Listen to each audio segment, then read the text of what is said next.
¿Cómo están todos? ¿Bien o no?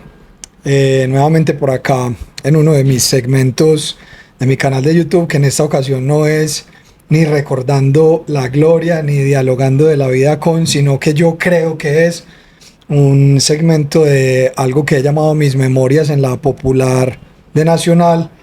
Y esto es porque con la persona que voy a dialogar y a compartir hoy tiene que ver con mi experiencia, no únicamente como barrista, sino de algo que nació como estudiante, siendo yo barrista. Como muchos saben, pues tuve la posibilidad, gracias al apoyo de mis papás y a mi convicción, pues por llegar a ser un profesional, de graduarme como psicólogo en la Universidad Pontificia Bolivariana de Medellín, a la que entré en el año 97.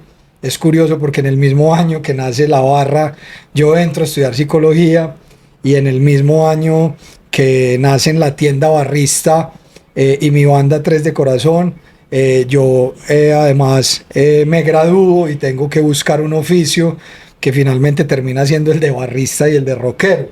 Resulta que por mi periplo de 5 años y piquito por la universidad,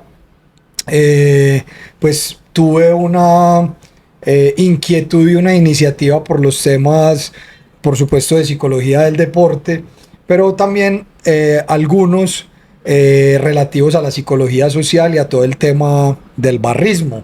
De hecho, mi tesis de grado se tituló Dimensiones de la identidad psicosocial del joven perteneciente a la barra Los del Sur, y esta tesis tuve la posibilidad, además de hacerla con mi compañero Mauricio Escobar Medina, a quien envío un gran saludo, de ser asesorada, apoyada por un gran profesor que conocí en la universidad, sé que no me equivoco si digo que hoy es un gran amigo nuestro y de la barra, y que hoy me acompaña. Se trata del profe Carlos Patiño, que es muy conocido en la barra y en todo el ámbito de los proyectos culturales y académicos de la barra. Hoy está conmigo y lo quise invitar porque quiero hablar con él de esa experiencia universitaria en la que coincidimos por encontrarnos no solamente un aspirante a profesional con un gran profesor universitario, sino además a un par de fanáticos de Nacional, porque él es muy hincha de Nacional y que posteriormente terminó no solo con su asesoría en la tesis, sino con una cercanía a la barra, la cual vamos a contar un poco hoy. Profe Carlos, ¿cómo estás, hermano? Pipe, un gusto, hombre, acompañarte en este proyecto que llevas a cabo y que me parece saludable y muy oportuno y bueno para los hinchas de Nacional, los hinchas del fútbol y todas aquellas personas que tengan curiosidad por estos temas. Profe, muchas gracias, hermano. Como te estaba diciendo, no le veo vocación de éxito a este diálogo nuestro, pero no lo digo por nosotros dos ni por la temática, sino pues porque digamos que a la gente de hoy le gustan mucho las historias futboleras y no les gusta tanto el ladrillo pesado de la academia, de la teoría y de los análisis cualitativos del fútbol y del barrismo. Pero no importa, profe, vamos a darle, que finalmente este tema, con que nos apasione a Raúl, a vos y a mí, ya con eso estamos listos. Hoy hay mucho muchacho No, que tenés les la gusta. tenés la razón, profe. ¿Quién creyera que esa escuela que hicimos crecer un poco Raúl y yo ha crecido, se ha fortalecido, se ha incrementado con un montón de pelados que no solamente por la academia, sino por la cultura general, por entender un poco más el barrismo, se han vinculado pues a ella? Tenés la razón. Pero bueno, no, profe, qué alegría tenerte acá. Carlos, en ese 97, 98, yo no me acuerdo qué clase me diste, pero yo sí estoy seguro que simpatizamos de inmediato, porque estoy seguro que yo empecé a hablar de Nacional y vos me respondiste, y ahí yo dije, bueno, no estoy hablando con cualquier profesorcito que no tenga ni conocimiento teórico ni conocimiento de lo que es la calle con Nacional, y yo creo que ahí nos caímos muy bien. ¿Qué recordás, Carlos, de ese 97 en UPB? ¿Qué te acordás de eso? Hombre, Pipe, yo llegué a la UPB gracias a la colaboración de gente que venía conociendo, entre ellos al profesor Oscar Muñiz, y a Claro, otros. claro. ¿Cierto? Allá en la UPB trabajaban como docentes personas que yo había conocido por mi paso por la Universidad de San San Buenaventura. Buenaventura, ajá. Cuando trabajé, yo llegué a trabajar metodología de la investigación cualitativa. Ajá. Y el primer curso que trabajé en Bolivariana coincidió con tu presencia en ese curso.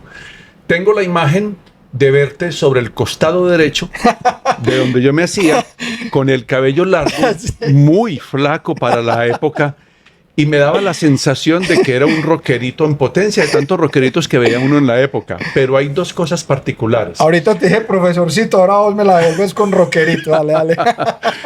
Y sí recuerdo que en ese entonces yo estaba también muy interesado por las culturas juveniles. Sí, sí, sí, sí. Y el rock era una de esas culturas juveniles que me interesaban.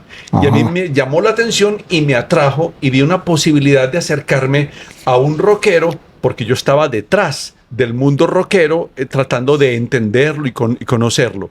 Entonces, por el otro lado apareció el tema del fútbol, el tema de Atlético Nacional. Pero hay un detalle más, Pipe. Yo veía que en algunas ocasiones te desconcentrabas de la clase dibujando estadios en la parte posterior del cuaderno y decorando una tribuna o haciendo algo para el lado de una tribuna. Y algún día, por curiosidad, en medio de bromas y no bromas, te dije, bueno, ¿qué es lo que estás haciendo que te desconcentras tanto? Y me mostraste el cuaderno y allí fue donde vi que empezabas a imaginar cómo sería la popular. Y eso lo dejabas plasmado en tus cuadernos. Profe, Carlos, bueno, aquí Tomás es testigo que esto o sea, no lo habíamos ni hablado. Esto es increíble por dos motivos. Lo primero, para dar veracidad a tu relato, y es que casi 30 años después, hace media hora que entraste, iba saliendo Hugo Restrepo de Kraken, de Titán, y te conmoviste con su presencia para dar consistencia a lo que estás contando respecto a tu interés por los asuntos de rock and roll.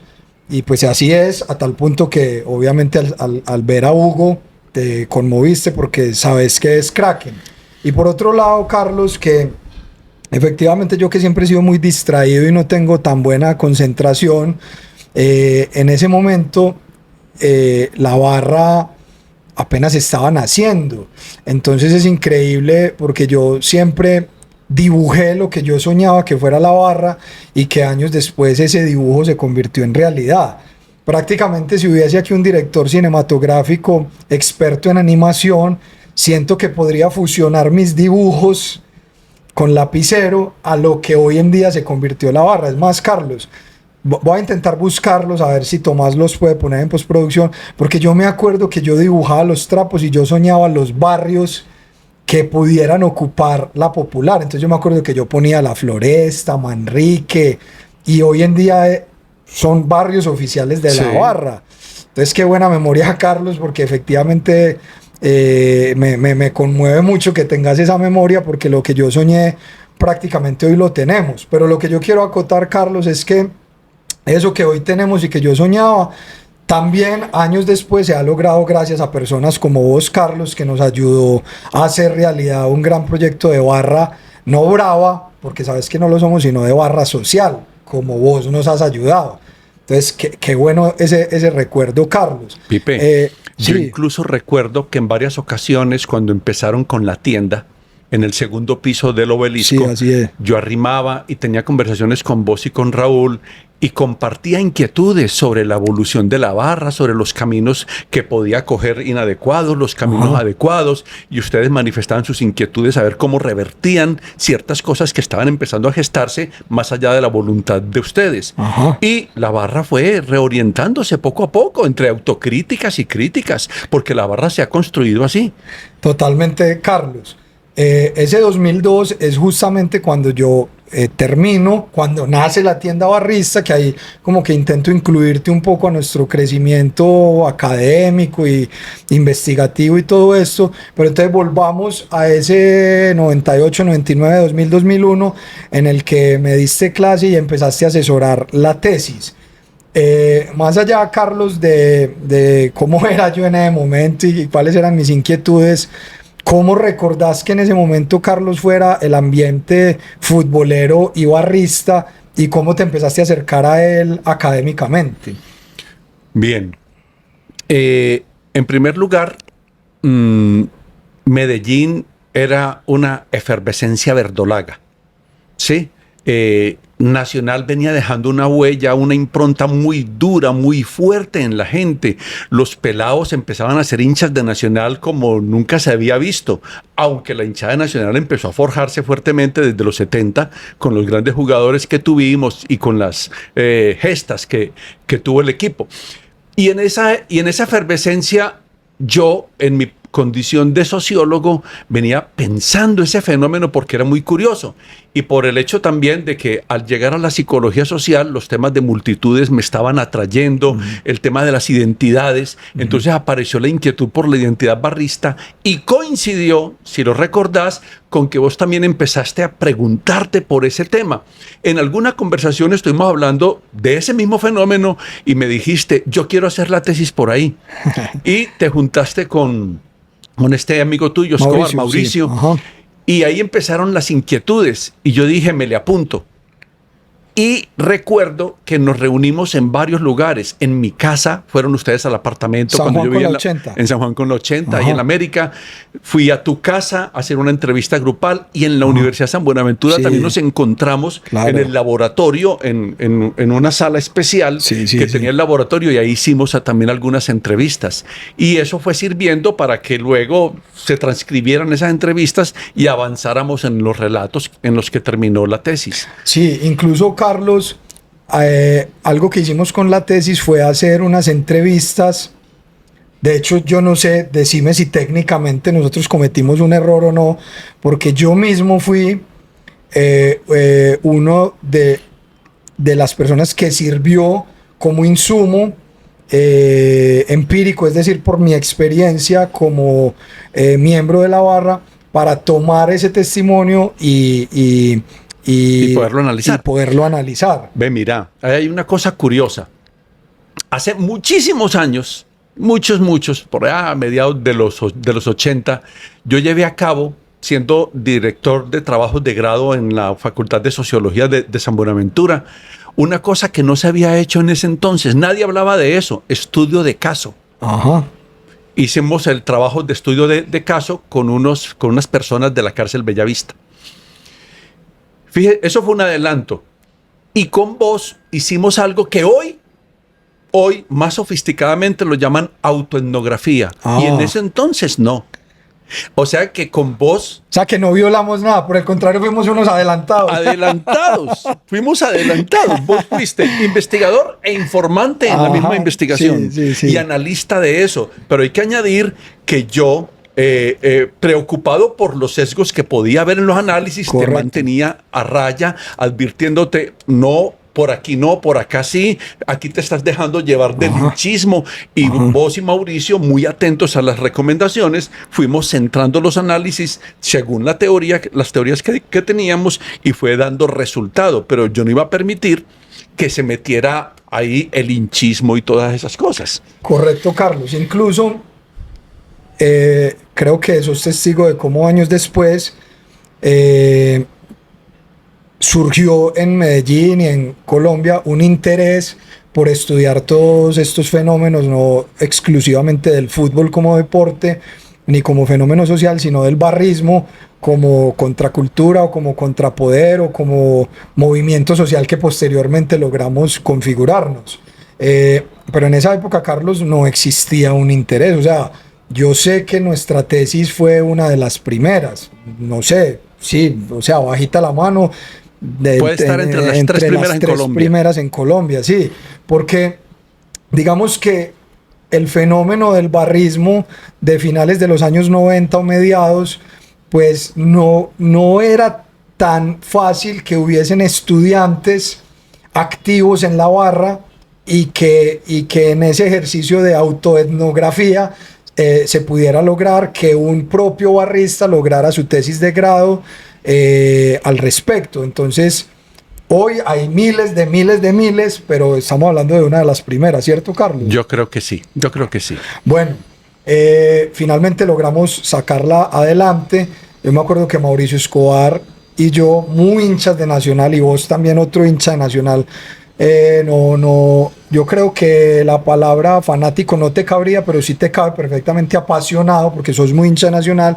Me acuerdo que Mauro y yo no pudimos graduarnos en ese diciembre del 2001 como debió haber sido, sino que lo tuvimos que hacer en febrero del 2002, 2 mesecitos después, porque nosotros no nos reuníamos en la Loma de los Bernal a ver partidos de fútbol y ahí ya no había quien nos pudiera poner a estudiar. Entonces nos demoramos un poquito más, pero la sacamos adelante y nos graduamos. Ahora es que lo vengo a saber. Vaya usted. Entonces bueno, no pudimos hacerlo cumplidamente en ese diciembre, sino que fue 2 o 3 meses después. Lo sacamos adelante y posteriormente Carlos, Mauricio empezó el mundo de las prácticas laborales. Bueno, sé que hizo una conmigo en la Liga de Natación, yo hice la mía en la Liga de Natación, en Atlético Nacional él también hizo una conmigo, yo después hice una en un equipo de fútbol de la primera C que se llamaba Caldas Copsol. Ahí anecdóticamente le quiero contar a la gente que yo me llevaba para algunas estrategias motivacionales algunos cánticos de la barra, y en el camerino yo adaptaba los cánticos con los nombres de los jugadores y los ponía a cantar. Y yo me sentí muy orgulloso, Carlos, porque en algún momento ganamos un partido 2-0 y los jugadores me decían: Pipe, estuvimos motivados desde el principio porque salimos con el cántico en la cabeza y nos sentimos con una potencialización diferente para enfrentar el juego, como con la musicalización de nuestro nombre en la cabeza. Es que ese es el efecto de la música. No, la música apasiona, la música mueve, genera vibraciones y genera cambios. Pues totalmente, profe. Yo en ese momento no lo hice pensando en eso, sino que yo hice, pues nosotros motivamos en la tribuna, yo motivo estos manes acá y me inventé un cántico por jugador y los puse a que todos, o sea, se los enseñé y el equipo ganó 2-0 ese día en la cancha del Cincuentenario. Entonces, bueno, posteriormente, profe, se empieza a desarrollar en la barra, liderados por Raúl, secundado por mí mismo y con otros compañeros, toda una vocación y un interés por los temas académicos, de análisis, de interpretación y de conocimiento del barrismo como un fenómeno susceptible de estudio, y a empezar a conocer los autores, las teorías, las corrientes de análisis. Y bueno, creo que hay un momento en el que te acercamos. ¿Vos sabes, Carlos, en qué momento te acercamos a la barra para que nos ayudaras? Hay 2 hitos históricos. El primero tuvo que ver con una capacitación que Raúl inició en los bajos del estadio. Ya eso está reformado, ahora es el auditorio, para muchachos de la barra para que gestionaran proyectos. Entonces yo fui uno de los profesores. Y también, paralelo a eso, acompañé a Raúl en la elaboración, le hice una revisión al proyecto que se presentó a la alcaldía de la época para el concurso con la pelota en la cabeza. Bueno, no, entonces si vos llegaste con la pelota en la cabeza, entonces vos llegaste exactamente, entonces 2005, 2006. Bueno, puede ser que hayas hecho cosas un poquito antes, sí, pero el primer con la pelota, si yo no estoy mal, fue en el 2006. Y estábamos, Carlos, es que mira qué coincidencia y cómo el barrismo social es algo que nosotros como barra definitivamente logramos como vivenciar y adaptarlo para el cambio rotundo del destino de la barra. Con la pelota en la cabeza, que es uno de los primeros proyectos y fue en el 2006, solamente estaba precedido por los proyectos solidarios, la Navidad de Ardolaga y tal, que empezaron ahí 2000 y piquito, pero el primero de todos fue con la pelota en la cabeza, que fue en el 2006, y justo ahí, Carlos, se da la ruptura de una mentalidad de la barra, porque la barra del 2005 para atrás era una cosa y del 2006 para adelante es otra cosa. Entonces, ¿qué incidencia, Carlos, encontrás en que haya nacido una inquietud por los trabajos, por la misionalidad cultural, pedagógica, académica, respecto al cambio de actitud de la barra? Pero permíteme, yo señalo un hecho fundamental, porque una cosa es la actividad académica hacia la barra y otra cosa es la actividad académica que la barra le proyecta a la ciudad. Porque hay un dato que hemos omitido o que omití ahora, y es cuando se hizo el Congreso Mundial de la No Violencia, que fui invitado por vos, me participaste porque presentaste mi nombre ante una de las mesas de trabajo que se iba a hablar de barrismo. Y ahí estuvimos con Gonzalo Medina, con la profesora Beatriz Vélez de la de Antioquia y yo hablando de eso. Y esa fue la primera expresión pública de una mirada académica sobre la barra hacia la ciudad y hacia el país. ¿Y recordás el año, Carlos? No, eso fue bajo la gobernación de Gaviria Correa, el que fue inmolado, asesinado. No, del hermano de él. Del hermano de este. Sí, exacto. O sea, Guillermo. No, porque yo también sé identificar los momentos de la ciudad por su alcalde o por su gobernador. Entonces, a ver. Él era gobernador de Antioquia, si mal no estoy. A ver, cuando la barra nace, el alcalde había acabado de ser Sergio Naranjo. Después pasa a ser Luis Pérez. Después pasa a ser Sergio Fajardo, después Alonso Salazar y después Aníbal Gaviria. Pero fue antes de Aníbal Gaviria, Guillermo Gaviria Correa, que fue gobernador, no era... O sea, alcalde. El gobernador activo era el hermano de Aníbal, que fue asesinado. El que fue asesinado. Entonces, en esa época se hizo el Congreso Mundial de la No Violencia y él era defensor de esa ideología de la no violencia. Sí, Carlos, cuando intentaron poner de moda un simbolismo para mí bastante curioso con las manos. Sí. De que este era un gesto que tenía que ver con la paz. Yo no lo recuerdo muy bien.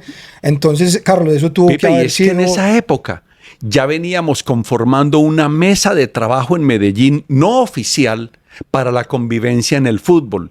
Eso no está en los registros oficiales, pero ya se venía trabajando. Ahí participaba gente ligada al fútbol, como Mauricio González, el periodista, como Eduardo Cano, alguien de Indeportes, como Chemo Quirós, Hugo Gallego, mi persona de la academia, creo que estaba yo y no sé si de pronto olvidé a alguien más, etcétera. Fue un momento en el que se fue creando un ambiente favorable para que el tema de barras fuese incluido en una agenda académica y política, pero todavía no oficial, no con el respaldo que hubo después y que se necesitaba de parte de alcaldía y gobernación. No, Carlos, entonces esto tuvo que haber sido año 99-2000 aproximadamente, que es mucho más atrás de esto de con la pelota en la cabeza. O sea que sí, efectivamente vos empezaste a acercarte a nosotros cuando yo aún era estudiante, y no necesariamente después de haberme graduado y gracias a la tesis, sino que paralelamente, porque sí sé que pasábamos horas, Carlos, hablando de fútbol, de barrismo, de música, posteriormente lo de la tesis y bueno, y todo lo que ahí en adelante surgió. Pero voy a decir lo otro, la pregunta que me hiciste para no dejarla en el vacío. A partir del concurso con la pelota en la cabeza, ya fue oficialmente de ciudad, porque lo otro, la Navidad Verdolaga, era un asunto muy puntual y local. Sí. Ya empieza a crearse en Medellín el rumor de lo que hacía la barra. Más aún, una cosa muy extraña, que una barra de fútbol se interesara por la literatura. Claro, había gente en la barra que le gustaba leer a Eduardo Galeano y a otros escritores latinoamericanos. Sí, que habían escrito sobre fútbol. Ya habíamos hablado de lo que Albert Camus había escrito sobre su experiencia como portero. Y eso circulaba entre algunos como comentarios y nos interesaba. Hay intelectuales que les interesa el tema del fútbol. Pero oficialmente en Medellín, lo poco que había hecho Gonzalo Medina, que es pionero aquí en nuestra tierra. Y así sucesivamente. Entonces, lo que hace la barra con eso es decirle al mundo, la barra también se interesa por temas culturales. Y eso fue con la pelota en la cabeza.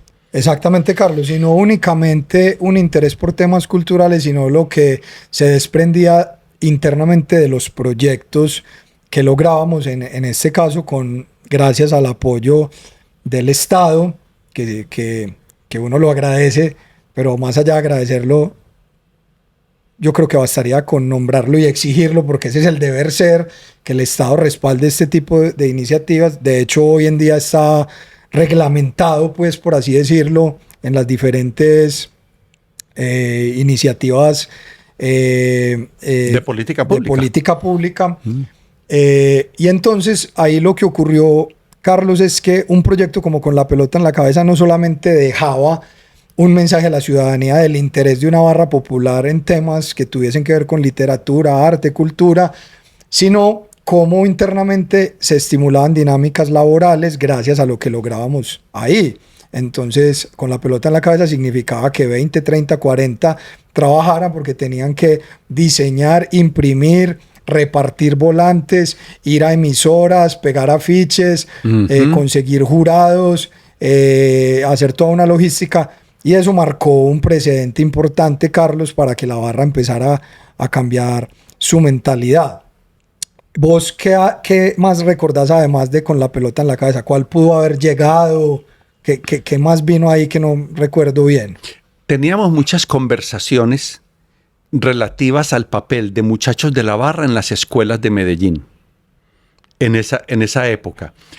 Y empezaron a aparecer también intereses de muchos jóvenes por el tema de la barra, y algunos de la barra, jovencitos o de otras barras, a mí en particular, no creo que haya sido al único, me consultaban o me pedían opiniones, sí, o me comentaban, yo estoy haciendo esto, que ahí fue el caso de Jorge Chica, que también hizo en la de Antioquia, de sociología, que hizo su trabajo también sobre la barra, aunque se refirió a las dos barras. Sí. Y fueron apareciendo otros, los primeros pinitos de los trabajos de grado en Medellín. En algunas ocasiones fui entrevistado para algunos de esos. Y mientras tanto en la barra manteníamos la conversación, y eso fue como echarle agüita al almácigo, para que paulatinamente el tema académico se fuese convirtiendo en algo clave y central dentro de la barra. Incluso, Carlos, tenés la razón porque mencionas sobre nuestra inquietud y lo que terminó siendo una iniciativa que se materializó de participación en instituciones educativas, siendo una especie de gestores de información acerca de lo que en ese momento nosotros empezábamos a consolidar como el barrismo social, cambiándolo por lo que el estudiante en ese momento concebía como el barrismo tradicional. Entonces me acuerdo, Carlos, que nosotros teníamos que llegar a algunas instituciones educativas.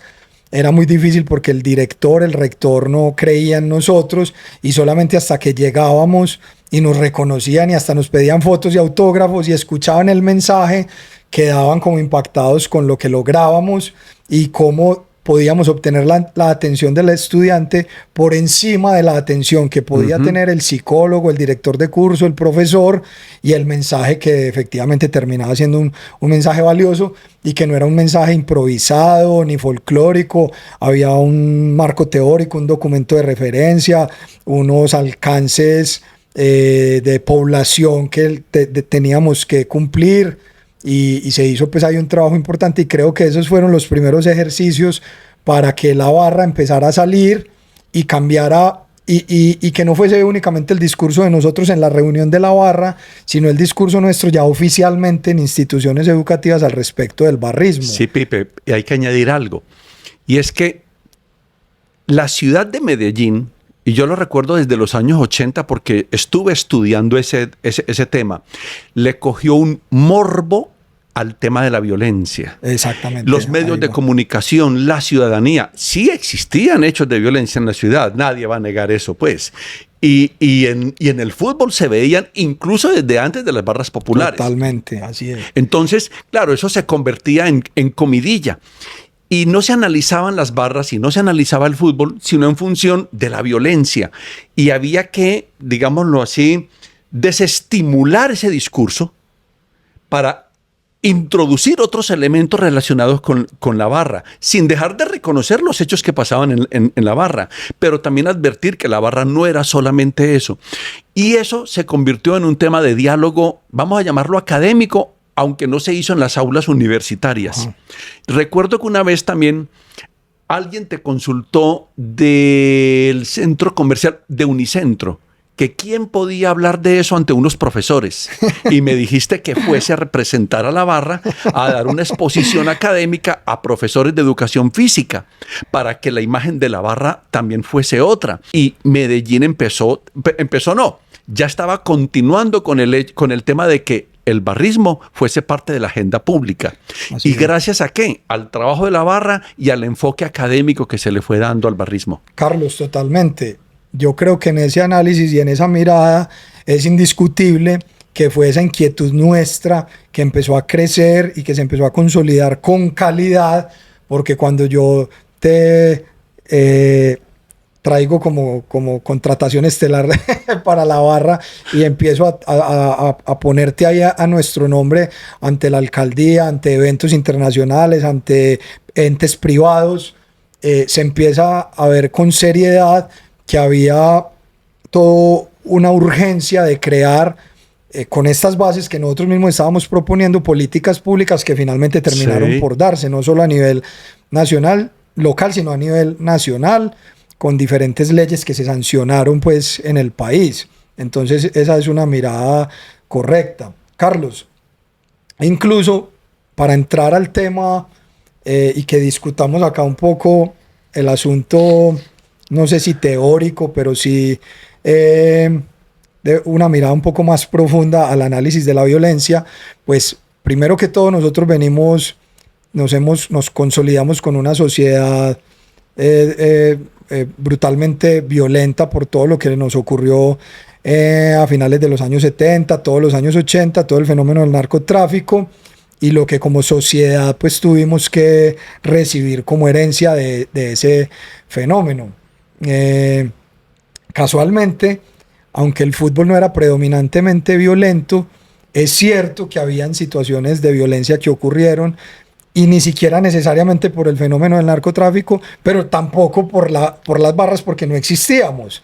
Entonces, vos, Carlos, que de hecho sos muy hincha Nacional y que tenés muy buena memoria del Nacional de la década del 70, un poco más atrás del 80, de los 80, creo que puedes recordar que ocurrieron ciertas cosas en el estadio o en los barrios y las barras no teníamos nada que ver porque no habíamos nacido.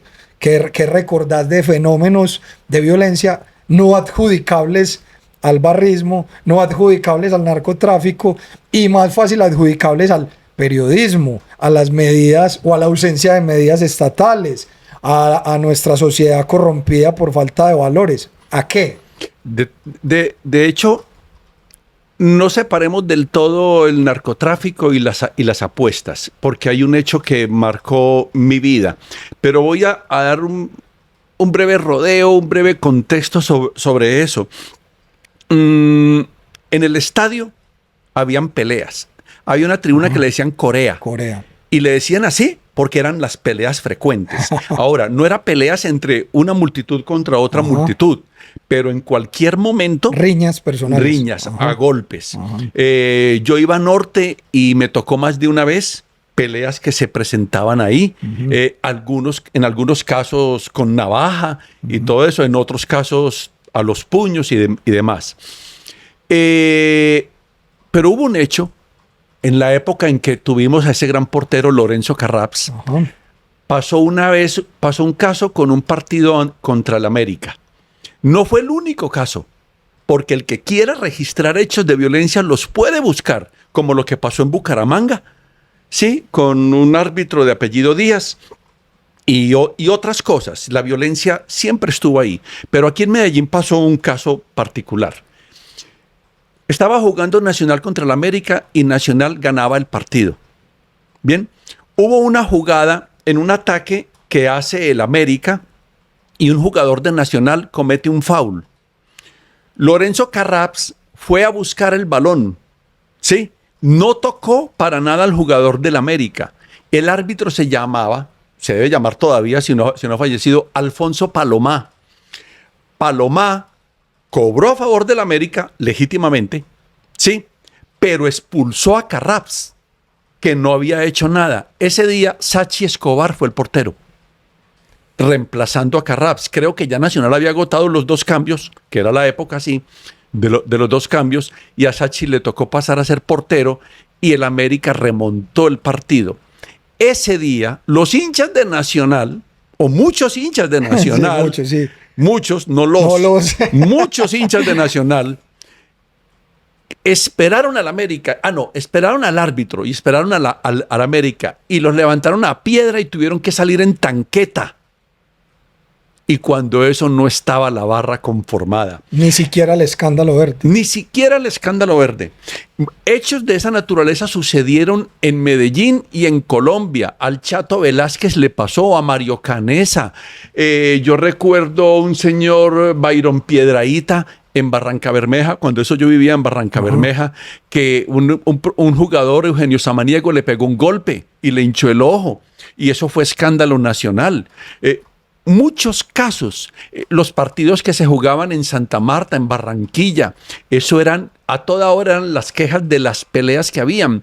Cuando se jugaba en el Estadio San José de Armenia, los hinchas estaban encima de los jugadores, a 2 metros de los jugadores, porque las mallas quedaban ahí pegadas a la tribuna y los jugadores eran agredidos por los hinchas.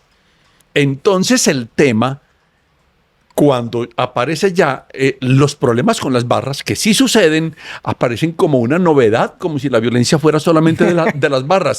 Nadie olvida, los de esa época, que desde la tribuna occidental, donde se supone que está la gente que no es violenta, en más de una ocasión los árbitros no podían llegar hasta el camerino porque radios, monedas, todos los objetos que pudiera tener la gente de occidental se la tiraban a los árbitros por sus malos desempeños.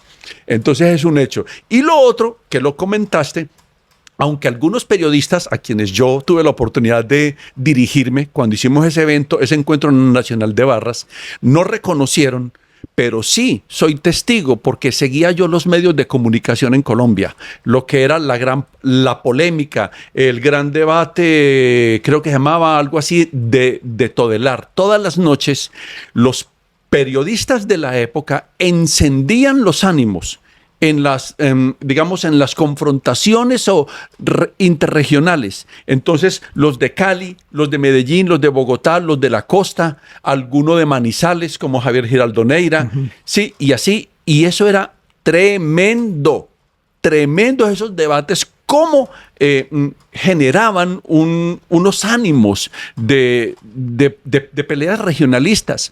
Más aún, y perdona que me extienda, cuando aquellos partidos clásicos de Millos contra Nacional, de América contra Nacional, la efervescencia de los hinchas en el estadio contra esos equipos se alimentaban desde la radio, y hay gente que debe recordar eso, pero desde la radio se levantaba eso. Totalmente, Carlos, ahí hiciste un análisis de cómo es bastante fácil derrumbar algunos mitos o estereotipos mediante los cuales han querido tipificar, encasillar el fenómeno de la violencia y bueno, solamente por citar a alguno de los actuales investigadores, uno de ellos, por ejemplo, José Garriga, pues es increíble cómo se omite el papel del periodismo o la ausencia del Estado para entender y nombrar los fenómenos de violencia, que en los ejemplos que acabaste de poner, pues por lo menos no está presente el barrismo de manera organizada, que es a lo cual nos han querido adjudicar netamente el fenómeno de la violencia, incluso porque también, que también lo habla muy bien José Garriga, y es que han querido encasillar o atribuir el fenómeno barrista o la violencia de las barras a la marginalidad social y pues no son las personas de mayor capacidad adquisitiva las que en este caso, en el ejemplo que contás, se libraron de agresiones a los árbitros cuando las barras no existíamos. Entonces acá, Carlos, incluso ya para ir a algo un poco más teórico, ¿vos cómo podrías entender y definir o comprender el fenómeno de la violencia en un país como Colombia, dejando por fuera a las barras como actores de ella? La violencia en Colombia y la violencia en las barras nace en un país que vio frustradas muchas esperanzas de muchos proyectos que surgieron entre fines del siglo XIX, desde mediados del siglo XIX y gran parte del siglo XX. Colombia, mejor dicho, la Gran Colombia, la de Bolívar y Santander y Sucre y Ricaurte y todo eso, la Gran Colombia que integraba a Venezuela, lo que hoy es Venezuela, en ese entonces Colombia, que era Nueva Granada, Ecuador, Perú e incluso Bolivia. Esa Gran Colombia era simplemente un país de regiones y se convirtió en varios países, pero Colombia en particular también. Colombia tenía la costa atlántica relativamente olvidada. Barranquilla era Cartagena porque había sido un centro de comercio de negros y por donde llegaron muchas mercancías al interior. ¿Sí? Santa Marta fue relativamente marginada de eso. Tenía un puerto y llegó a ser importante hasta después de la masacre de las bananeras. Barranquilla prácticamente en el siglo XIX no fue tan importante, en el siglo XX sí, un gran puerto comercial, pero no más. El resto de la región Caribe olvidada. Estaba Antioquia y el Viejo Caldas, que era zona minera, hasta la migración de los antioqueños hacia esa zona para la producción de café. El departamento más grande era el Cauca. Sí, y en el Cauca nacieron muchos de los que luego fueron presidentes de la República, y en el Cauca se forjaron muchas guerras civiles. Sí. Y muchas guerras civiles en el siglo XIX fueron regionales. Nos acordamos medianamente de las guerras nacionales, pero muchas guerras civiles regionales. Los proyectos regionales, por ejemplo, se consumaron aquí en Río Negro, Antioquia, con la Constitución de 1863. Ahí está el Palacio de la Convención. Colombia fue un país federado, ¿sí? Hasta el centralismo de Rafael Núñez, con la Constitución de 1886, que entonces unifica. Y a través de la fuerza Colombia queda unificada, pero a la vez aislada. Los proyectos antioqueños o caucanos o de Santander quedaron fundidos en esa decisión histórica. Bogotá pasa a ejercer todo el control político bajo el centralismo. Los antioqueños que querían estudiar algo tenían que viajar a Bogotá y se demoraban casi un mes para llegar allá, como Tomás Carrasquilla, que llegó a Bogotá después de tanto tiempo, de estar trajinando por los caminos. Y así sucesivamente. Pero ya en el siglo XX, las vías férreas y las pocas carreteras ayudaron a integrar y a crear un mercado nacional. Pero los liderazgos políticos, sí, siguieron sometiéndose a Bogotá. De vaina, Carlos R. Restrepo, un antioqueño republicano, sí, conservador, pero de una mentalidad muy progresista para la época, logró llegar a la presidencia. Bien, pero casi todos los que llegaban a ser presidentes tenían que ser de Bogotá, como Miguel Abadía Méndez y otra cantidad de gente. Alfonso López Pumarejo, que generó una gran revolución social y política en Colombia, y así sucesivamente. El campo colombiano era abandonado y en el campo colombiano había muchos actos de violencia. Catherine Legrand, una investigadora, historiadora canadiense, dejó muchos estudios sobre la violencia que se ejercía en los campos. ¿Qué pasa? Que con la migración, esta gente, víctima de tanta violencia en los campos, llega a las ciudades, trata de tener sus tierras en las ciudades y la policía a las malas los saca de muchos terrenos. La violencia fue la manera, como desde el siglo XIX en Colombia, fue la manera como se gestionó el conflicto social. En lugar de llevar a cabo políticas públicas de acompañamiento, de apoyo, cederle tierras, lo que hubo en Colombia fue una agresión contra la población. Fueron agredidos en el campo, echados a las ciudades y agredidos en las ciudades porque buscaban en dónde vivir. Allí se forma un gran sector poblacional en las ciudades colombianas criadas en medio de la violencia. los barrios de las ciudades, particularmente Medellín, fueron también abandonados por el Estado. Cualquiera que hoy recorra, y vos has recorrido los barrios a donde están las barras nuestras o los combos nuestros, tiene que pasar por callejuelas estrechas porque fueron montados sin ninguna planificación, sin ninguna asistencia social. ¿Sí? ¿Qué ocurre? La violencia se convierte psicológicamente en el medio mediante el cual cada persona o cada comunidad puede gestionar su identidad y su lugar en el mundo. Imagínate, cuando las barras nacen y cuando nuestra barra nace, muchos jóvenes que venían de ese momento tan duro de presencia del narcotráfico, de rivalidades entre narcotraficantes a nivel nacional, defensa de nuestra territorialidad y de nuestra identidad regional, todo eso confluye en las barras. Pero no es la barra la gestora de la violencia, sino que la violencia tiene un origen social y se encuentra en las barras, y en las barras adquiere otra connotación. Y buena parte de la connotación que adquieren es la defensa de lo propio, porque lo que me hace a mí es lo que me es propio.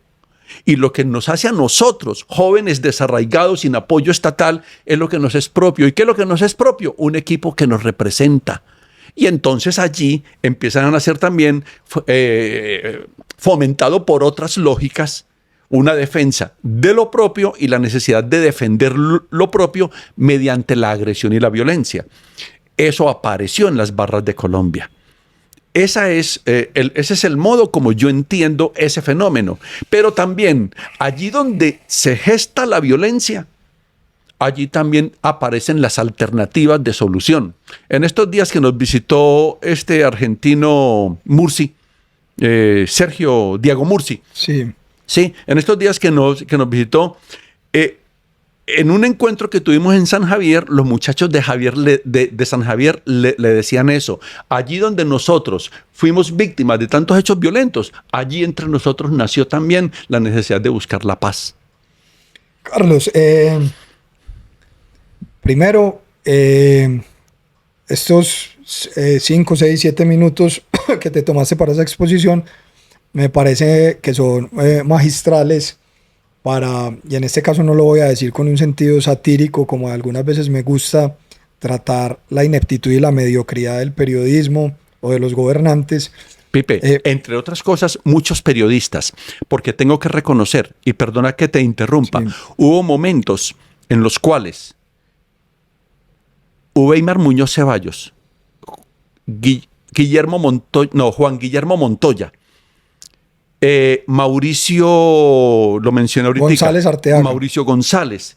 Y hubo un momento en el que también el Santi Martínez, hubo gente sensible a estos fenómenos y en algunos casos me llamaron a entrevistas para hablar de ese fenómeno. Sí. Por lo tanto, habría que decir que hubo periodistas que no cayeron en esa trampa morbosa de estar exaltando la violencia y que trabajaron a favor de lo que estábamos haciendo en ese entonces. No, Carlos, tenés la razón, porque no puedo, lo he dicho varias veces, no puedo caer en el error que tanto critico de la generalización o la satanización que nosotros sufrimos para intentar transmitir mis ideas. Pero lo que quería decir es que ojalá el periodismo o pseudoperiodismo pueda ver este espacio al que yo no le... satíricamente lo decía al principio, no le veo vocación de interés para quienes nos vean. Estoy seguro que sí. Si esto no causa interés para examinar nuestros propios fenómenos, entonces ¿qué lo causa? Y entender de qué manera la mirada sobre la violencia no puede recaer únicamente sobre la existencia de uno de los actores, sino sobre el reconocimiento de una pluralidad de actores y no únicamente por la existencia de ellos, sino por qué trae consigo cada actor para procrear la violencia. Y entonces en este caso lo nombras muy bien, como los ciudadanos que posteriormente son barristas, pues traen no necesariamente de manera ancestral, o tal vez sí una herencia de reacción ante un montón de circunstancias sociales. Incluso, Carlos, ahí mencionaste algo que yo lo he tenido muy claro y que también hace parte de la teoría de la violencia y de la psicología de las masas de Freud, cuando habla de cómo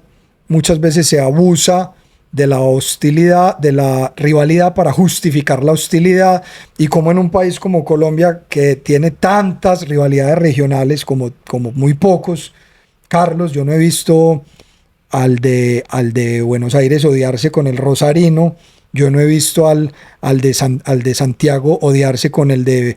con el de Valparaíso, yo no he visto al de Lima odiarse con el de Huancayo, no he visto al de Sao Paulo odiarse con el de Río de Janeiro, pero tal vez pueda ser desconocimiento mío, como yo sé que lastimosamente nos hemos odiado, lastimosamente repito, con el rolo, con el bayuno y con el costeño, porque somos un país con unas grietas regionales increíbles y pues efectivamente, Carlos, la rivalidad. Entonces, ya en términos deportivos, entre Nacional, América, Millonarios, Junior, Medellín, Cali, Santa Fe, es una cosa no menor en un país como el nuestro.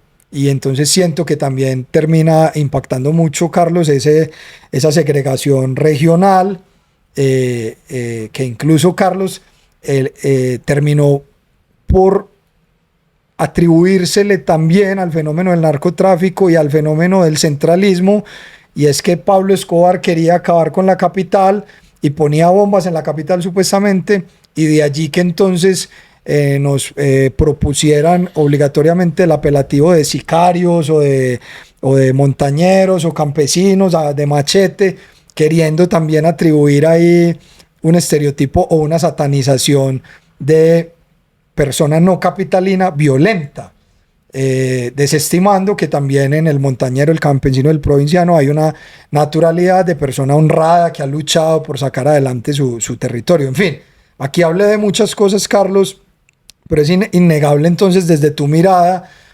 atribuir a cómo cuando se nos dice paisa desde afuera no se nos dice con cariño, y lastimosamente cuando hablamos de un rolo no lo decimos predominantemente con cariño, excepto que se trate de un rolo hincha de Nacional.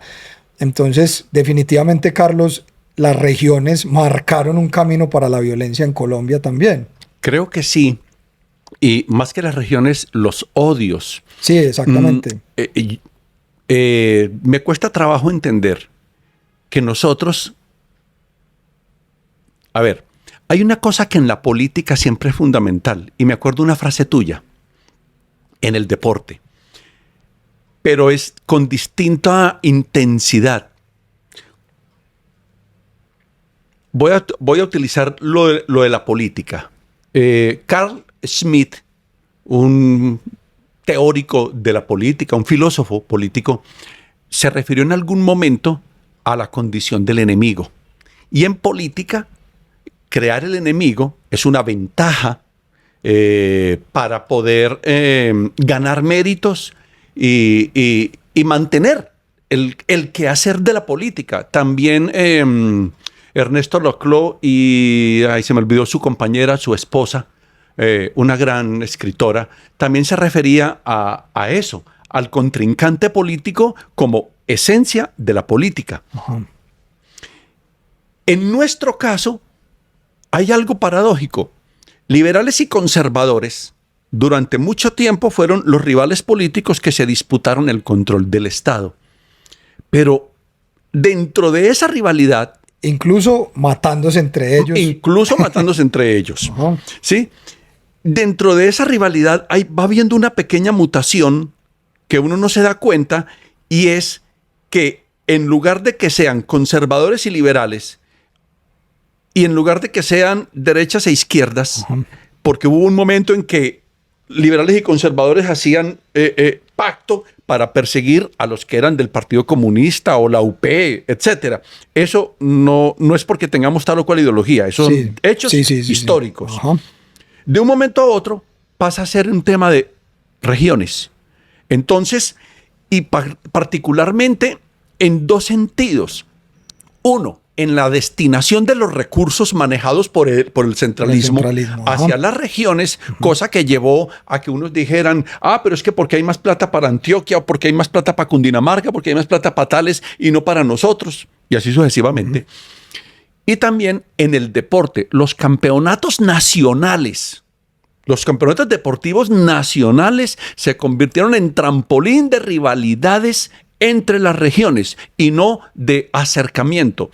Cuando empiezan a hacerse los primeros Juegos Nacionales, por allá en el año 28 aproximadamente, en Cali, en Bogotá, en Bucaramanga, en Medellín, la idea era que a través del deporte nuestra nación se integrara. Y todo lo contrario. Y resulta que después pasó todo lo contrario. La rivalidad futbolística normal entre el Valle y Antioquia era maravillosa. Los periodistas de la época hablan de las rivalidades, por ejemplo, de la época en que Maravilla Gamboa, Marino Klinger, Cóndor Valencia, grandes jugadores del Valle del Cauca enfrentaban a las selecciones Antioquia de la época de Mario Agudelo, de Orlando Mesa, grandes figuras nuestras, Cunda Valencia. Bien, y resulta que con el tiempo eso se fue convirtiendo en una competencia impresionante y entonces ya no se puede hablar de rivalidad entre Valle y Antioquia, sino que nos tenemos que odiar Valle y Antioquia. Cuando la rivalidad deportiva hace crecer el deporte. Y entonces ya vinieron los odios. Pero un detalle que se me olvidó, y yo no tengo nada contra esa institución, pero lo viví en carne propia. Estaba olvidando que cuando en los años 70 y 80, antes del barrismo, cuando uno iba a entrar al estadio, que había tanto desorden, teníamos que aguantarnos los abusos de la policía. Y los abusos de la policía van creando rencores y resentimientos entre los aficionados. Los policías que fueran, sobre todo los que iban a caballo, unos caballos argentinos como de 2 metros, y le tiraban eso a la gente que estaba haciendo cola. Y entonces la gente se sentía agredida. Pero cuando la gente dejó de ser una suma de individuos y se convirtió en una masa organizada, esa masa organizada también le respondió a la policía. Pero ¿quiénes fueron señalados culpables? La masa organizada, las barras. Cuando las barras se defendieron como organización de los atropellos de la policía, sí, porque también fui testigo de lo que pasaba en los 70 y en los 80 y de lo que hacían contra las barras. Ahí no se hablaba de los abusos de la policía. No quería dejar pasar eso por alto. Entonces lo de las regiones se convierte en algo muy importante que tiene que ver con una lógica de la política que no me lo inventé yo. Divide y reinarás. Sí, Carlos. Y nosotros como barra también tenemos que ser conscientes de que podemos ser utilizados como barras en ese sentido, para mantener las divisiones. El antioqueño es antioqueño, cualquiera que sea el equipo que prefiera. Y el colombiano es colombiano, cualquiera que sea el equipo que prefiera. Carlos, mira, totalmente. Incluso ahí hay 2 cosas. La primera es que cuando describís muy acertadamente una de las prácticas más frecuentes de la policía, que es la represión, en vez de hacer uso de una herramienta que no es afín, no es inherente a ellos, y es la pedagogía. Pues la policía no está para hacer pedagogía, sino que está pues para reprimir, para hacer uso de su poder militar. Entonces, pues por supuesto, se configura un fenómeno en el cual la ciudadanía y el pueblo, pues gracias a la represión, nadie quiere ser reprimido, pues termina explotando, estallando, y hay un montón de confrontaciones que en la historia de las barras se han dado, por culpa de una incitación de la policía. Pero eso nadie nunca jamás nos lo va a entender ni lo va a entender, porque pareciera que está permitido que la policía reprima. Claro, eso se naturaliza. Exactamente, se naturaliza, y cualquier barrista del mundo que me odie a mí o que odie a Atlético Nacional no va a poder estar en desacuerdo conmigo en esto que yo estoy diciendo. Y es como hay una barra brava que es la más peligrosa de todas, y es la policía. No estoy diciendo la Policía Nacional Colombiana, no estoy diciendo la Policía Bonaerense, estoy diciendo la policía como una organización. El casco, el escudo, el bolillo cambian a la persona que lo está portando. Exactamente. Y por otro lado, hay algo muy especial acá, Carlos, y es lo siguiente. Cuando nosotros configuramos a un enemigo, intentamos adjudicarle a ese enemigo algo que nos diferencia. Sí. Pero cuando ese enemigo hace parte de un mismo fenómeno, ignoramos que ese enemigo tiene prácticamente lo mismo en común que nosotros y terminan habiendo muchísimas cosas que nos vinculan y que nos unen más que las que nos dividen. Entonces, voy a poner un caso con un hincha de Medellín, de América o de Millonarios. Nos parecemos en todo, tenemos casi que todo en común. Apasionados, fanáticos, amorosos con el equipo, activos para opinar, fieles, leales, somos parte de una familia, somos contestatarios, todos. Es más, esto también se puede adjudicar, mejor dicho, a cualquier equipo que sea nuestro rival, incluso a las barras pequeñas de equipos como, no sé, Fortaleza, Chico, para no herir susceptibilidades. Entonces es curioso, Carlos, cómo todas las barras que nosotros consideramos simbólicamente o no nuestros enemigos terminan teniendo todo en común con nosotros, excepto una única cosa, y es el color del que somos hinchas, sí, o la camiseta. Entonces se configura, Carlos, que una tontería, porque la violencia, más allá de que sea estructural y todo lo demás, termina siendo pues una tontería que ojalá pudiéramos eliminar. Es imposible porque la violencia está asociada al ser humano, más allá de la pulsión agresiva de la naturaleza del ser humano y del componente de la violencia a nivel social, pero termina siendo, Carlos, una cosa increíblemente paradójica, como le adjudicamos odio a nuestro enemigo cuando tiene tantas cosas en común con nosotros, excepto una, y es el equipo de fútbol. Pipe, pero es curioso. Yo me atrevo a decir, el odio es un buen negocio para los dirigentes políticos y lo exacerban. Y Colombia lo está viviendo en este momento. Es un buen negocio. ¿Cómo le parece que años atrás leía yo a Lucas Caballero Calderón? Es de la familia de Cecilia Caballero de López, la esposa de Alfonso López Michelsen, muy vinculados con El Espectador, de Eduardo Caballero Calderón, que fue un escritor y todo eso. Y me encontraba con algo curioso. Liberales y conservadores matándose. Y los hijos de Laureano Gómez, los Lleras y todos los otros estudiaban en el Gimnasio Moderno, en el San Bartolomé, en los mejores colegios de Bogotá. Los hijos de aquellos líderes políticos que exacerbaban la violencia y los odios en Colombia estudiaban en el mismo colegio y eran buenos amigos y iban al mismo club. Entonces... Totalmente, Carlos. Ahí hay un círculo paradójico. Es que en eso hay que hacer un énfasis. No podemos caer en la trampa de los odios entre barras y odios regionales manipuladas por intereses. Somos rivales en cuanto a barras. Le hacemos fuerza, el aliento a nuestro equipo, pero de ahí al odio y a la destrucción, eso ya sería caer en el negocio de otro. Totalmente, Carlos. Y yo creo que esa mirada también tiene que ver, incluso en un nivel más macro, a las problemáticas de guerras más globales, pues, internacionales, y no únicamente a lo que nos pueda ocurrir a nosotros. Ahí, Carlos, se da la existencia de un fenómeno paralelo, y es como lo que solamente tendría que permitirse desde tu mirada como la proclamación de una rivalidad sana, también es mal vista y también nos la quieren prohibir.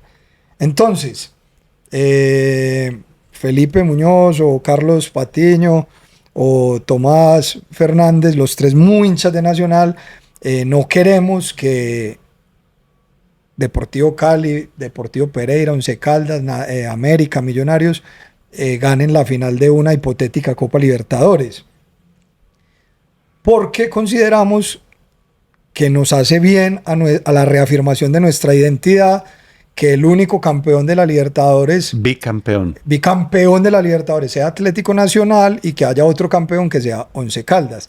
Les parece mal que nosotros intentemos fortalecer nuestra noción de identidad y de arraigarnos a nuestros logros, y les parece muy mal que nosotros tengamos unas posturas folclóricas de rivalidad que nos hagan decir con toda franqueza y honestidad que nosotros no queremos que otro equipo diferente a nosotros logre nuestros objetivos deportivos, filosóficos, en fin. Sin embargo, las mismas personas que nos puedan señalar son permisivos y son activistas públicos y enérgicos de rivalidades comerciales, políticas, regionales y de otras índoles, hipócritamente privándonos a nosotros de ejercer nuestra rivalidad deportiva. Esto yo lo he dicho millones de veces a través de mi vida como observador o estudioso de los fenómenos del fútbol.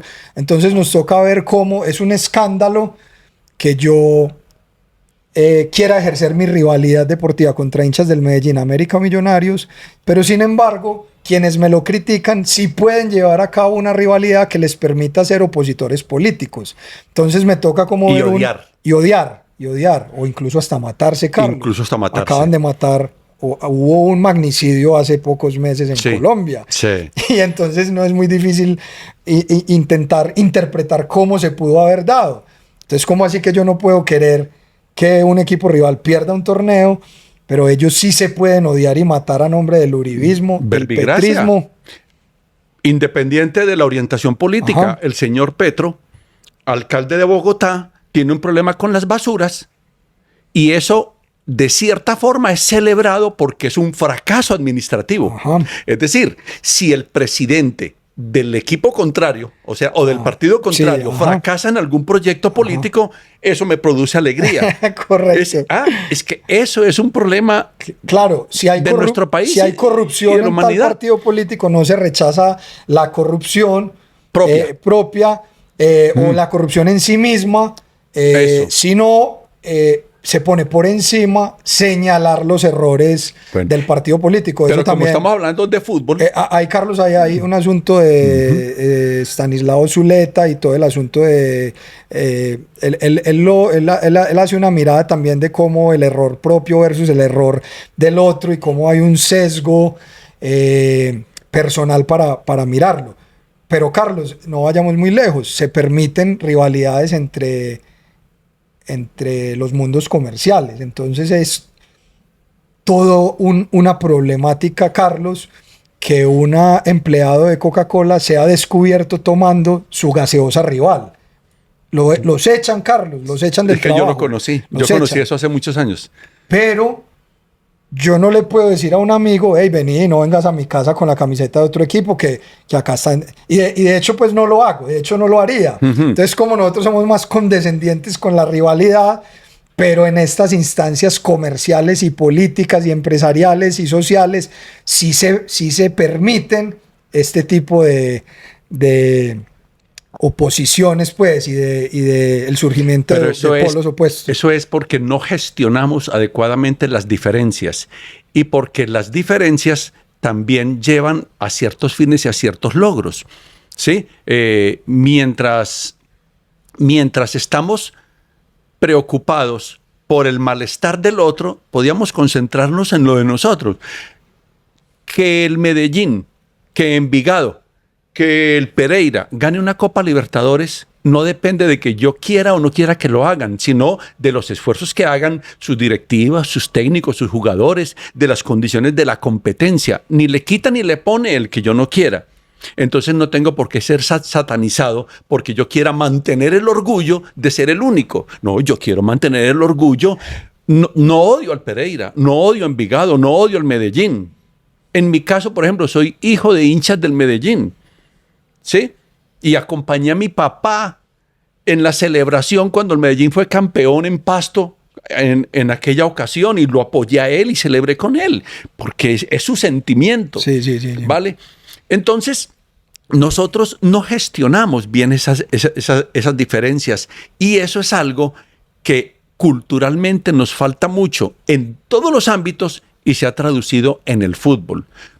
que cada equipo logre sus metas deportivas. Eso no es asunto nuestro. Y si lo logra, muy bueno que lo logre. Para eso está, para lograr esas metas. Mientras tanto, yo me quedo con el orgullo de que mi equipo es bicampeón de Copa Libertadores y no quisiera que otro en Colombia llegara a ser bicampeón como nosotros. Normal. Totalmente, Carlos. Ahí también... Es que, perdóname, ni sí. siquiera agredo al otro. Sí. Ni siquiera voy a pegarle porque va a la final de la Copa Libertadores. No, compitan y ganen. Ahí, Carlos, yo también he notado cierto tufillo de juzgamiento de parte de algún sector del empresariado nacional, regional, cuando nosotros hemos tratado de ejercer la rivalidad a través de alguna idiosincrasia simbólica o de algún folclore, como le llamamos.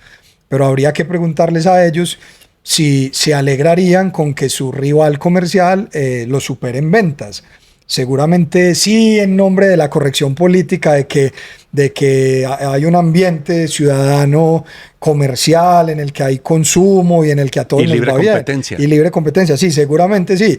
Pero vaya, pregúntele si ellos van a aplaudir que su rival, el tendero de la esquina o el banco rival o la empresa de un poco más alcance los supere en ventas, porque eso lo que va a terminar significando, Carlos, es que van a echar a toda la junta directiva, a todos los gerentes, vicepresidentes y vendedores.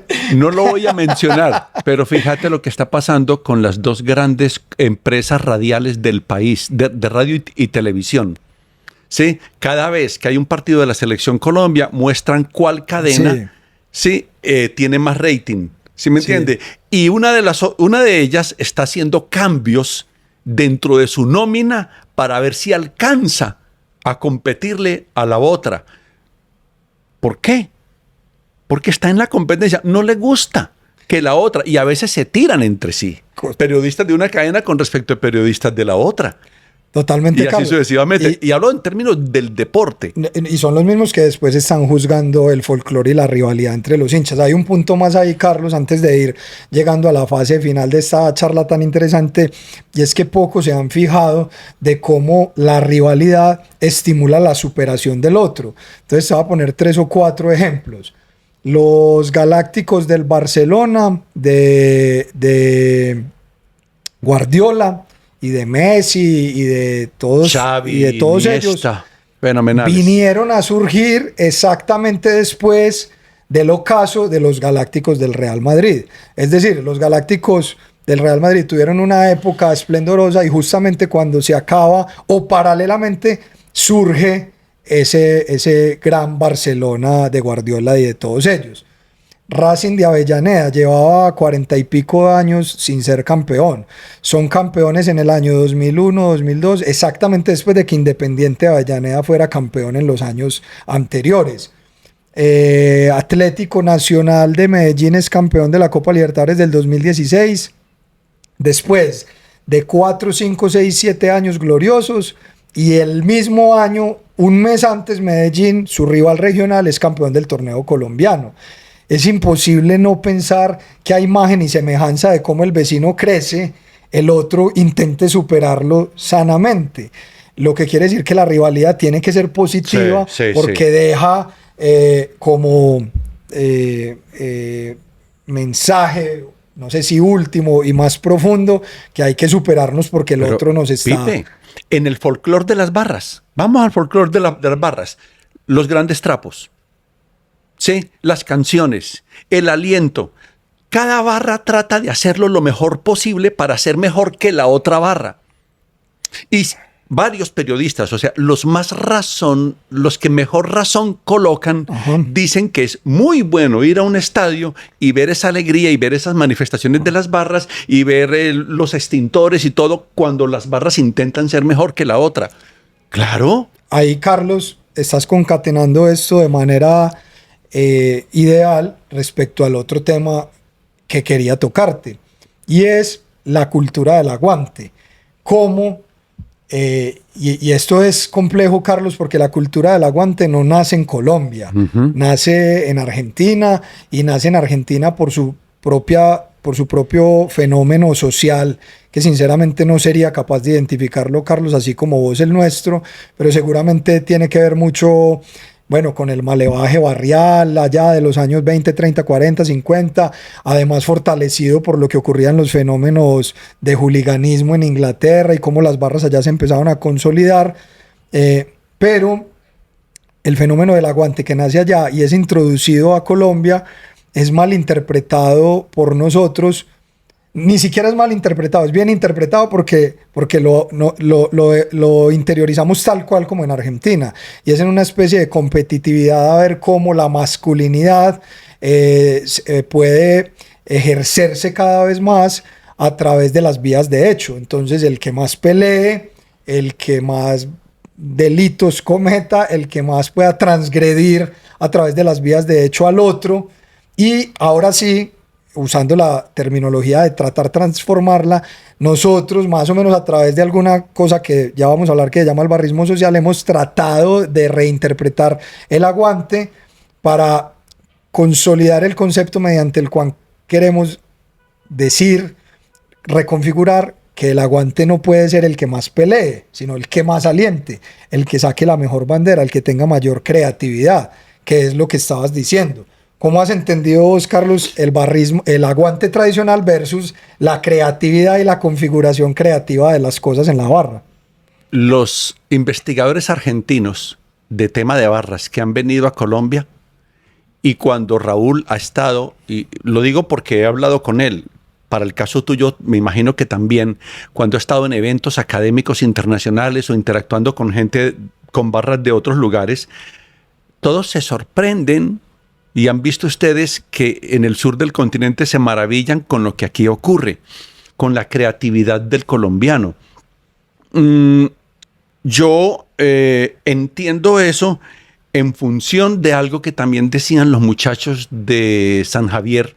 Cuando digo San Javier es en general los de la Comuna 13 que estuvieron en el evento académico con Diego Murci, de señalar que precisamente porque estamos cansados de tener fama de violentos y una fama bien ganada. Sí, estamos legítimamente, en franca lid, sí, ganada. No queremos que se reduzca a ello. Cualquier habitante del planeta Tierra que sea agredido intentará responder y muy excepcionalmente habrá casos en los cuales la respuesta no sea violenta. Pero por lo regular, porque eso viene filogenéticamente, eso viene con la especie. ¿Listo? Responder a la agresión. Saquemos de ahí a Mandela, y al expresidente uruguayo, exacto, Gandhi, sí. Cierto, hay gente que hay que reconocer y otros que desconocemos, que también son así. Ahora bien, en razón de ello, cuando el aguante se reconoce como una categoría, que no es una categoría que se le inventaron las ciencias sociales. Correcto. Es una categoría que nace en el lenguaje popular argentino. Las ciencias sociales la traen, la nutren con base en tantos testimonios, la convierten en una categoría sociológica. Ajá. Sí, nosotros la incorporamos como barristas, etcétera, etcétera. ¿Y qué pasa? Nosotros venimos y vivimos una sociedad patriarcal donde la masculinidad que se ha formado, la masculinidad hegemónica, se apoya fundamentalmente en dos cuestiones. El ejercicio del poder sobre lo otro, que no es solamente lo femenino, sino cualquier otro que sea diferente. ¿Sí? Sobre lo otro, el ejercicio del poder y la gestión de las diferencias mediante la violencia. Entonces asociamos masculinidad y violencia. Punto uno. Punto dos. Las barras buscan lo contrario en este momento. No solamente a través de la expresión estética del aguante en la tribuna, sino también a través del barrismo social. Claro, hoy las barras están concentradas también en cada una, hacer lo mejor posible su labor social. Es decir, nosotros hemos desviado la atención, el eje articulador inicial de la barra, hacia compromisos con su propio territorio, con aquello aquel espacio donde nacemos, nos criamos, competimos, vamos a la misma escuela, las madres solteras o las madres no solteras trabajan arduamente por sacar adelante a sus hijos, los papás que son responsables también, y eso enorgullece el sentido de pertenencia al territorio, y eso se traslada a la barra, y la barra lo canaliza para algo positivo. Eso es una recreación del aguante, es una resignificación del aguante. Y en nosotros el aguante entonces ya pasa de los gritos de ofensivos y de destrucción contra el otro, los enfrentamientos callejeros, los enfrentamientos barriales, sí, y eso se va transformando ya en el folclore y la estética de la tribuna y el barrismo social. Hace poco, en un trabajo que hice en Santo Domingo sobre estética de la barra, en el proyecto que llevamos articuladamente con la alcaldía, los muchachos de Santo Domingo y de los sectores próximos se fascinaban con el trabajo que el taller les ofrecía. Ajá. Inventaban, para efectos del taller, inventaron tifos, inventaron canciones, inventaron murales, solamente a favor del combo, replicando lo que la barra hacía. Y yo les proyectaba imágenes en las diapositivas y videos, y se veía la emoción de ver que la estética también es una expresión de la identidad humana. Y yo decía, maravilloso, estos muchachos están compenetrados con eso, no solamente con quién vamos a pelear. Recordá, Felipe, años atrás, y a uno se lo cuentan. Hay barristas que hoy en día lo dicen. Cuando yo llegué a la barra, yo llegué pensando en que iba a pelear, y yo llegaba a pelear, y así lo dicen. Y los líderes de la barra nos reorientaron y hoy somos otros. Carlos, totalmente. Yo te iba a preguntar, a decir que conceptualizáramos el barrismo social, pero ya lo hiciste ahí automáticamente. Es una organización social. Respecto al último que dijiste, vos no te imaginas el número de coordinadores de barrio, jefes de combo, pelados de la violencia barrial de Medellín, llegando exactamente a eso, como queriéndose poner a la orden para enfilar militarmente ciertas presuntas intenciones de violencia según ellos, y nosotros les decíamos, no, hermano, es que aquí no es que esta no es la barra. No, bueno, mejor, porque yo en el barrio estoy muy caliente, aquí me voy a relajar entonces. No, claro, bienvenido. Entonces llegaban como con esa intención y nosotros terminábamos por decirle, no, por el contrario, llegue a ver esto como un lugar de convivencia. Hubo una época, Carlos, en que en la tribuna había muchos heridos por arma blanca porque se encontraban pelados que no se podían ver en los barrios por las fronteras invisibles, y eso en la tribuna repercutía. Y nosotros fuimos capaces de trascender eso, de tumbarlo, y de cómo los pelados decían, en la tribuna es el único lugar donde me puedo ver con alguien de la frontera invisible de mi barrio, porque si en el barrio me veo con él en el lugar equivocado, pues me toca actuar según la orientación de mi banda. Y según los códigos de barrio. Y según los códigos de barrio. Entonces la tribuna definitivamente se convirtió, con todos los errores posibles, en un espectro de convivencia y de respeto que no hay en muchos otros lugares. Carlos, para ir terminando, ¿cuáles han sido entonces los hitos ya más actuales, más modernos, en los cuales has participado y los cuales valorás y reconoces de la barra y te hacen sentir orgulloso de ser cercano a la barra? A mí, de esta charla y de muchas cosas, Carlos, que te he visto ser con nosotros, me enorgullece mucho que vos tal vez no te sientas sureño, pero que yo sí sepa que yo te puedo llamar sureño, porque vas a sur, porque te toca la boletica que muchas veces te podemos ayudar a conseguir o dar, porque estás ahí en la tienda con nosotros, en el Obelisco, porque estás al riñón del grupo de trabajo, de los proyectos con Raúl o con los muchachos, como si fueras uno de nosotros. Entonces, para mí sos uno de nosotros. Yo me siento sureño. Lo que pasa es que un sureño con una lógica diferente. Finalmente yo he sido un profesor universitario, sí. ¿Cierto? Entonces mi sentimiento es sureño. Sí, no viajo con la barra. Hay ocasiones en que me aíslo del estadio por razones familiares y personales, sí. Pero el sentimiento no se pierde. Y ahorita te respondo lo que me preguntaste para que te des cuenta. No, Carlos, entonces sí, eso para mí es un honor porque que un académico, un profesional, un intelectual, no lo digo en la manera como normalmente en la barra intentamos hacer mofa o chiste de los intelectuales que reniegan de nosotros, sino en este caso pues porque tenés la capacidad intelectual después de un recorrido académico muy grande para ser parte de nosotros. Entonces a mí me llena de orgullo que vos te sintás como un sureño y además porque lo sos, excepto el hecho que no sos un activista de los viajes, Eso de todos es. los partidos, pero lo sos en el sentido de algo muy importante que nos congrega y es ser activistas del barrismo social. Entonces eso, Carlos, te lo quiero agradecer, hermano, y lo Yo te valoro quiero y te decir lo algo sobre reconozco. eso último. Me preguntaste por hitos. Sí, Bueno, primero, en primer lugar, yo soy así y que se sepa bien, soy un hombre muy masculino y muy afectivo. ajá, ¿Sí? No riñe lo uno con lo otro como en vieja época se ajá, creía. Por ende, soy muy sentimental.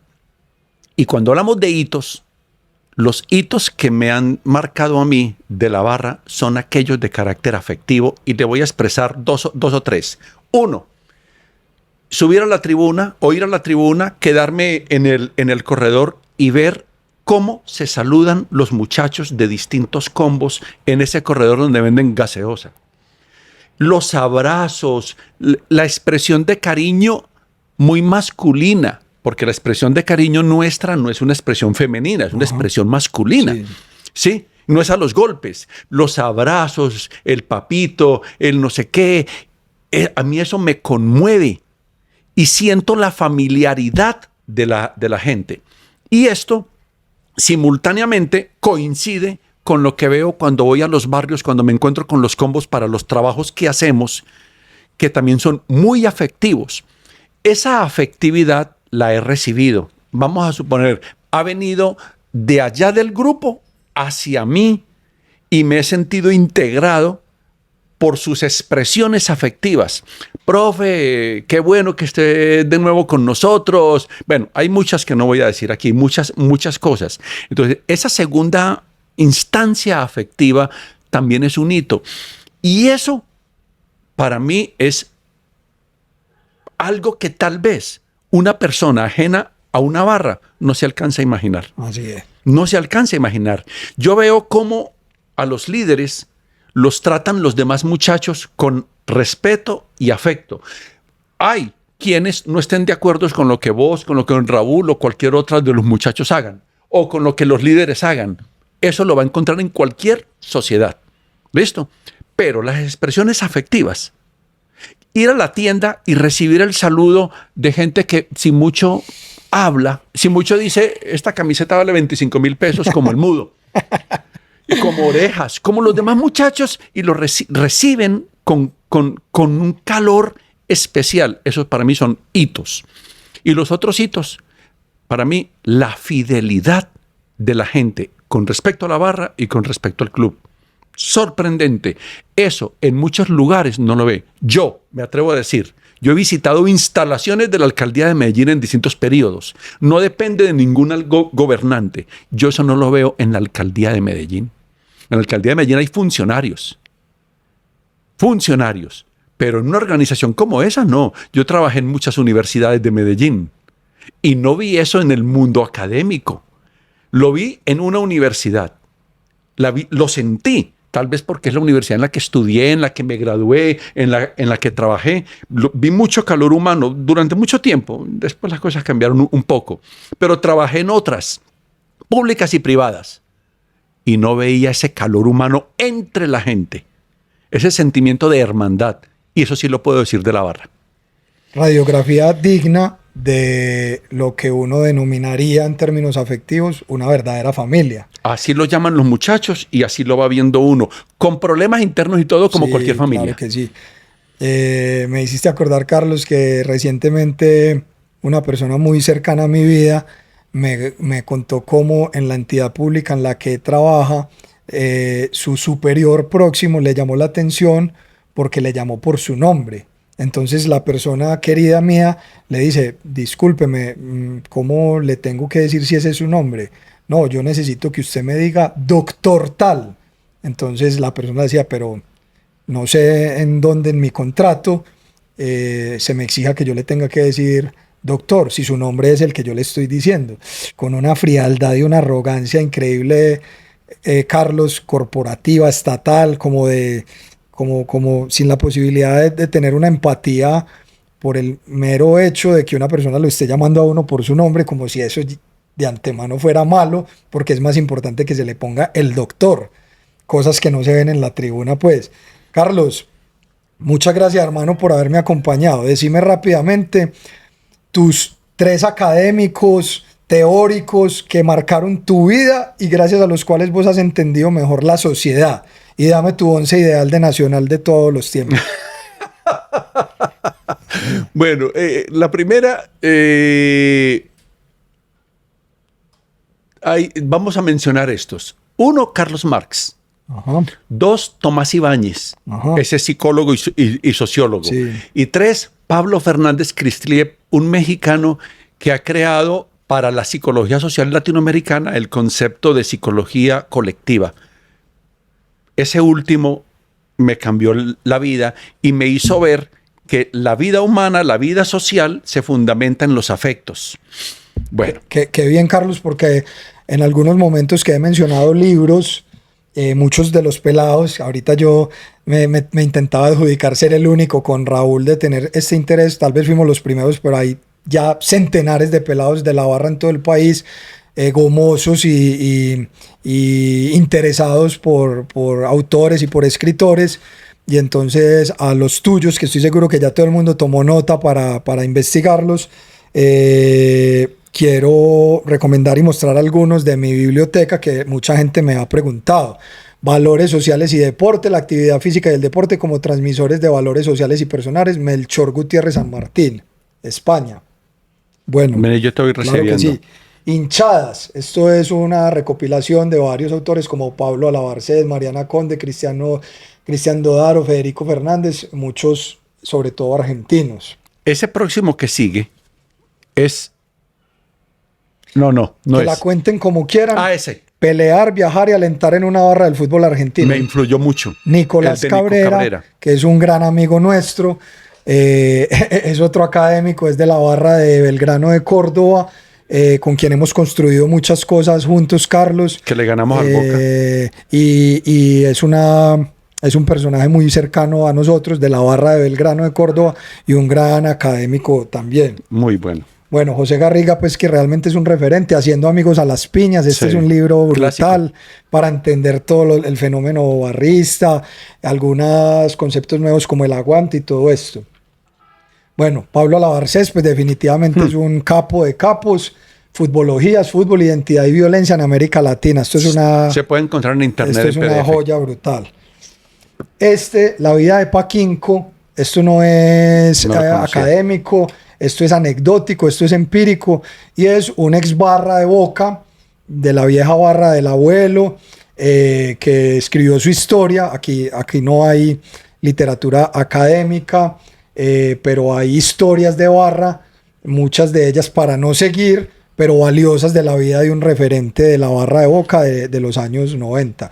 Y la última, pues, Carlos, que no la tengo... El equipo. Sí, no, ideal. Espérate, no, el último libro que Tomás lo va a poner acá, creo que ya lo puso, es vayan y revisen la tesis que cuando yo era un peladito hice, que Carlos me asesoró, y que incluso creo, Carlos, que tuvo una postulación a mención de honor, que dice que la revisó, que es el psicólogo Alejandro Gallón. Creo que él la postuló para que hubiese mención de honor. En fin, Alejandro, no sé en qué terminó eso, ni me importa. Yo tampoco porque sé. Mi mayor diploma y mi mayor tesis es ser barrista hace ya casi 30 años. Sí. Carlos, tu nacional de todos los tiempos. Bueno, en la portería, Raúl Ramón Navarro Paviato. No he visto un portero que haya incidido tanto en la historia de un equipo como él. Muchos por encima años de René, por encima de Franco. Es que Franco es otra cosa. Yo no voy a desconocer a Franco. Franco tiene los méritos que nadie le puede quitar. Lo que pasa es que yo vi a Navarro. El tuyo es Navarro, chao. Volando, haciendo de todo. Tuve el gusto de entrevistarme con él. Mira, lateral derecho. Yo amo la habilidad del Chonto y de muchos, pero es que lo que yo le vi al Comanche Salgado de Nacional, como se juega el fútbol, como un varón y también con la técnica para eso. El zurdo López y José Luis Brown, defensas centrales. Luciano puso al zurdo López. Sabes que sacaste a Andrés, sacaste a Enríquez, pero son los tuyos. Sí.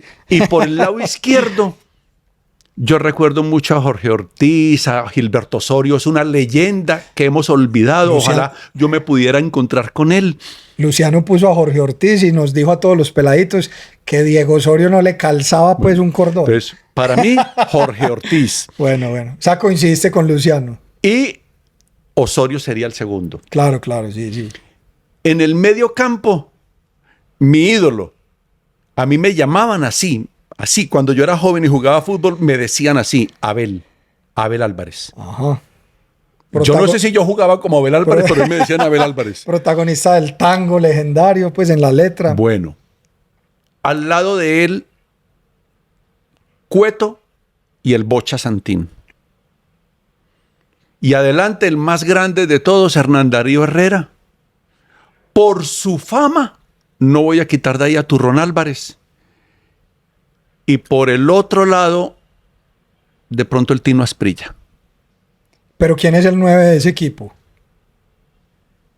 Sí, 9. Bien, listo. Porque todos ellos llegan a gol. Carlos, o sea que de toda la historia de los últimos 35 años, decapitaste a todo el mundo. Pero es la tuya. Yo lo digo con respeto, obviamente, y con simpatía, porque, por ejemplo, para mí es muy difícil. O sea, ya la gente se sabe de memoria el mío. René, Diego Osorio, Andrés, Enríquez, Chonto, bla, bla, bla. Pero es muy difícil que yo ponga a alguien de los últimos 3 o 4 años. Y vos, es imposible que ponga a alguien de los últimos 25. Pusiste a todos de ahí para atrás. No. ¿Cómo lo marcan a uno? Claro. Los que uno le tocó. Lo que pasa es que es un momento de la vida. Entonces, sí. Por ejemplo, esa febrilidad de uno de los 17, 18, 20, 25, y uno viendo esos jugadores ahí, uno dice, eso es una huella emocional, no por desconocimiento de méritos, sino por la huella emocional que queda en uno de esos. Y dejé de lado muchos. No, por ejemplo, dejé de lado al segundo más grande jugador que yo vi. Lo olvidé en un momento, la Chancha Fernández. Claro. Sí. Después de Hernán Darío Herrera, Cueto y la Chancha. Imagínate, Alexis García y Magnelli Torres, no sé si de cuarto o de quinto, pero no ni de primero, ni de segundo, ni de tercero. Imagínate cómo es lo emocional en la vida de un hincha. Dejar ese par. Carlos, tu presidente. Dejar a JJ Galeano. Al Andino de Oro. Tu presidente y tu director técnico. Hernán Botero Moreno. Me dijo Luciano que uno no puede dimensionar lo que hizo ese señor. Él sacó a Nacional del fango. Él alcanzó a dirigir a Nacional desde mediados de los 60, pero cuando en los 70 se va para Argentina, se encuentra con Curti, y Curti le dice, necesito estos, y se trae esos 3, porque ya la Chancha había llegado el año anterior. Se trae a Navarro, a Calix de la selección argentina del 66, a Tito Gómez para jugar con otros argentinos que estaban aquí como Hernán Carlos Ramírez y Oscar Tomás López, que a Oscar Tomás lo tuvieron que dejar a un lado porque el cupo no daba. No. Y todo lo que luchó, bueno. Tu director técnico. Advirtiendo que aquí nos quedó pequeño esto, que tenemos que hacer el segundo capítulo en el que vamos a hablar de rock y de salsa. Bueno. Pasiones que también nos vincularon en la universidad. Sí. Tu director técnico. Vea, no fue campeón con Nacional, Luis Cubilla. Pero el Nacional que tenía 83. Luis Cubilla. 83, sí. En el que perdimos el campeonato con Junior. Final con Junior. Ajá. Sí, con 2 goles, un gol que se comió Guillermo La Rosa, que... El tanque peruano. Grande Guillermo La Rosa. Era para haber ganado. Luis Cabezas creo que se llama el jugador de Junior, que para mí fue lo único grande que hizo, el gol contra Nacional. Ajá. Creo que era Luis Cabezas, era apellido Cabezas. Pero el fútbol de Luis Cubilla fue lo mejor. Ese equipo, no. Y de ese equipo no mencioné, bueno, estaba Herrera, no mencioné a Pelufo, toda esa gente, pues. Carlos, gracias, hermano. Tristemente, como te dije al principio, me va a dar mucha tristeza. Realmente no es una tristeza real, sino que no va a ser una sorpresa para mí que este diálogo tan constructivo, con tantas bases académicas, pues no tenga las visualizaciones que tuvo mi diálogo con el hijo de Pablo Escobar por razones obvias, o con Víctor Aristizábal por razones obvias, o con Faustino Asprilla por razones obvias. Se viene una con Juan Pablo Ángel y creo que va a tener muchas. Sin embargo, esta ha sido una de las mejores charlas, Carlos, por reencontrarme con mi profe de universidad, pues que me conoce tanto y que se acordaba de cosas que yo ni me acordaba, y por poder hablar, profe, de algo que nos gusta tanto y nos apasiona como sureños. También el orgullo de que te consideres sureño, a pesar de ciertas características del activismo de cada uno, del barrismo social. Y entonces, Carlos, muy, muy contento, hermano, por haberte tenido acá. Te agradezco.